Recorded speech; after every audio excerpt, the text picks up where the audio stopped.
SST का जो review आया है वही मान के चलिए आप 108 जनरल, 108 से 110, ठीक है ना। ये जनरल मान के जा रहा है, ये आंकड़ा जो है ये जनरल की सेफ जोन माना गया है 108 से 110। एसएसटी का रीजन क्या है? एसएसटी का रीजन ये है, एसएसटी में सब्जेक्ट हैं, इकोनॉमिक्स है, आपका राजनीति विज्ञान है, हिस्ट्री है, और मेथड भी ठीक थे, साइकोलॉजी भी ठीक थी, ठीक है।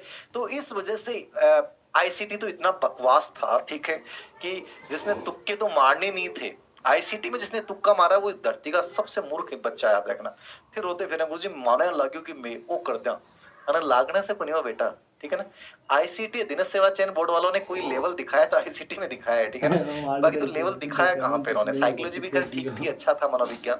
बाकी तो जीके में तो इन लोगों ने बाट लगा दी, जिन्होंने 20-25 हजार कोचिंगों की फीस दी, कोई सेंस ही नहीं निकला। जिन्हें नॉर्मल पढ़ा है वो अच्छा कर गया, याद रखना। जिसका पूर्व नॉलेज अच्छा था वो अच्छा कर गया, क्योंकि अधिकतर बच्चे नेगेटिव में फंस गए, इजी पर्सन में सोच के पता नहीं क्या मेरिट जाएगी।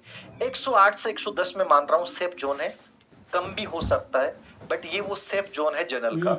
अब एसएसटी में 108 से 110 आप ये मान रहे हैं कि सेफ जोन अपन मान सकते हैं, इसमें याद रखना, ऊपर नीचे हो सकता है याद रखना, बट मैं मान रहा हूँ कि सेफ जोन है। तो इसमें आप यदि ओबीसी का आप देखते हैं तो ओबीसी का आप ये देख सकते हैं 106 से लेके 108 के बीच में मेरे अकॉर्डिंग, इससे ज्यादा डिफरेंस नहीं आएगा, ठीक है ना। ओबीसी में और ईट आपके जनरल में 3 से 4 नंबर का अंतर रहता है, और कई बार तो 1 या 2 नंबर का अंतर रहता है, तो बड़ा वेरिएशन मत मानिएगा, ठीक है ना। 106 से 108 अपन मान के चलिए। अब कई लोगों के सर लड़कियों की क्या कम रहती है, 1 या 2 नंबर कम हो सकती है, आजकल तो लड़के लड़कियों की एक जैसी आती है, ठीक है ना, तो ज्यादा अंतर नहीं आएगा देखना। हाँ, मैंने जो गणित विज्ञान में आपको बताया है, मैथ में, साइंस में याद रखना, लड़कियों की हो सकता है 92 प्लस जिस बच्चे की परसेंट सही है, या 90 भी हो सकता है, 92 प्लस जिस बच्चे के सही है, मैथ साइंस वाले में वो टीचर बन सकती है। ऐसा अभी तक मेरे पास से जो रिव्यू आया है, अलग से जो मैं आंकड़े निकाल रहा हूँ, ठीक है ना। मतलब ओबीसी में जिस बच्चे के 92 प्लस है साइंस मैथ में, वो बच्ची सिलेक्शन की दौड़ में सेफ जोन में, याद रखना, ठीक है ना, उस सेफ जोन में। आगे देखिएगा, हाँ एसएसटी की बात कर रहा था मैं, 106 से 108, ठीक है। तो आप इसमें ओरो का यदि अपन मानते हैं, ओरो का जो आंकड़ा आ रहा है वो एमबीसी, जैसे एमबीसी की अपन बात करें तो एमबीसी का जो आंकड़ा मेरे पास जो आ रहा है रिव्यू, वो आ रहा है इसमें 100 से 105 के बीच में, ठीक है ना, ये रहना चाहिए, ठीक है ना। ईडब्ल्यूएस का आप यही मान के चल सकते हैं, 103 से 105 के बीच में अपन ईडब्ल्यूएस का मान सकते हैं, याद रखना, ठीक है ना। 103 से 105 अपन मान सकते हैं, मतलब सेफ जोन है, मेरिट इनसे नीचे रह सकती है। ये वो है जिसमें लगभग बच्चा सिलेक्ट हो जाना चाहिए, याद रखना, ठीक है ना।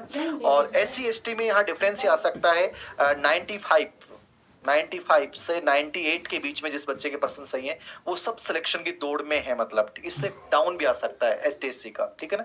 95 से 98 के बीच में एससी और एसटी का ये रह सकता है, याद रखना। एससी की थोड़ी और भी कम रह सकती है, कई बार एसटी कम रह जाती है, बट ये अपन 95 से 98 यानी 95 प्लस जिस बच्चे के सही है वो सब बच्चे सिलेक्शन की दौड़ में शामिल हैं, ठीक है।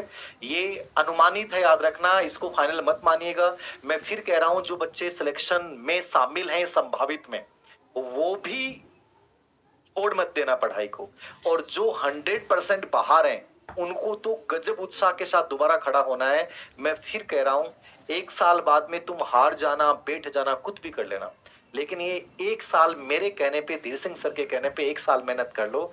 1 साल बाद में तुम एक कहोगे कि सर हमें हार गए, मैं आप कहोगे वो प्राइवेट सेक्टर में मैं आपको बता दूंगा कि भाई इसमें जॉब कर लो, ये बिजनेस कर लो, लेकिन मैं 1 साल आपसे और मांग रहा हूँ। 1 साल प्लीज हिम्मत मत हारना, 1 साल और कर लो, उसके बाद चाहे आपके मन में वो कर